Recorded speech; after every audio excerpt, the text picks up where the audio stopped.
Toutes les concessions de la ville sont transformées en cuisine en plein air.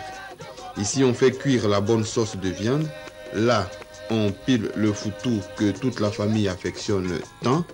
Un peu plus loin, on apprête le foufou d'igname dont on se servira tout à l'heure pour les sacrifices rituels. En attendant, les enfants braisent la peau du bœuf.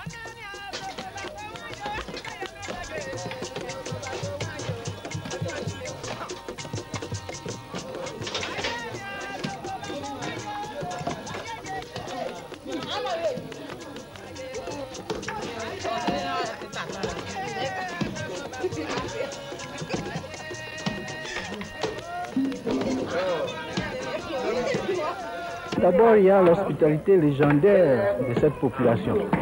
Et ça, vous-même, les journalistes, vous avez bien vu. Hein, l'accueil, la chaleur humaine.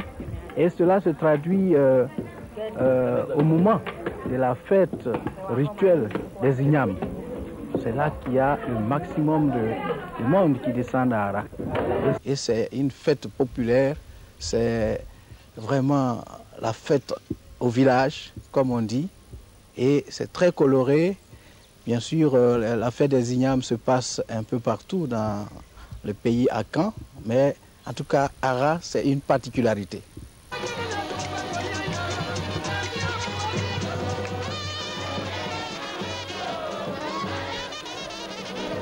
Tandis qu'à l'intérieur des cours, l'on se dépêche pour apprêter les repas, au dehors, la procession en fanfare se poursuit vers le lieu de rassemblement.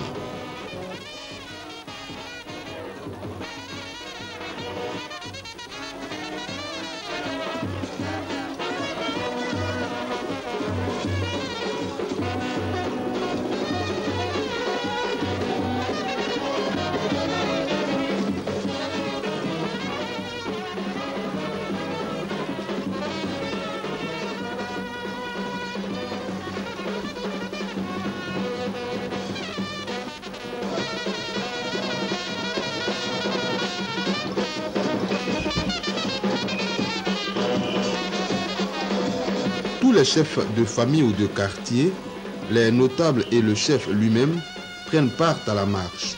Ils avancent, majestueux, précédés de leurs porte-cannes et même de quelques féticheuses chargées de parer à toute éventualité.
C'est ici, auprès de cet arbre effeuillé, que se trouve le lieu de rassemblement.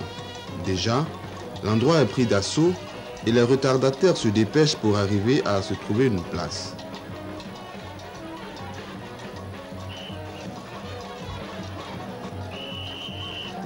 Déjà aussi, la tribune officielle est pleine de monde. Y ont pris place les autorités politiques, administratives et municipales de la ville, de même que plusieurs invités.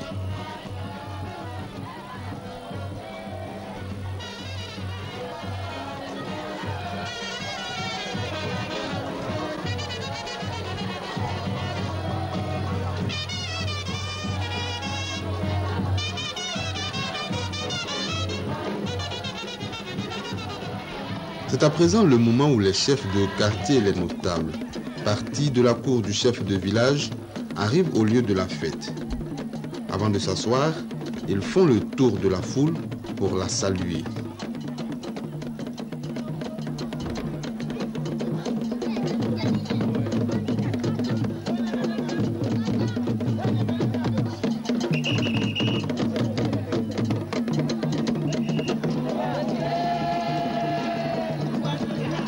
précède en cela le chef du village, qui arrivé le dernier, saluera lui aussi la foule avant de prendre place sur son trône.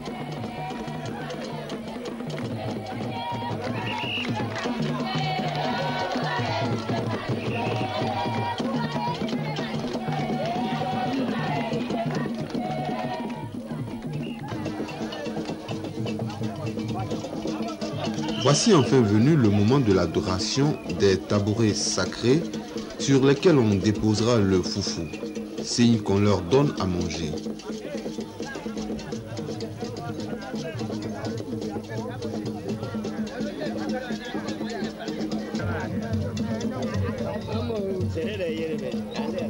Un poulet est ensuite égorgé et de son sang on asperge les tabourets sacrés. Le poulet est enfin jeté. Après s'être débattu, il se couche sur le dos. C'est un bon présage. La fête se passera sans problème. C'est ce moment qu'on choisit pour présenter les tabourets aux autorités.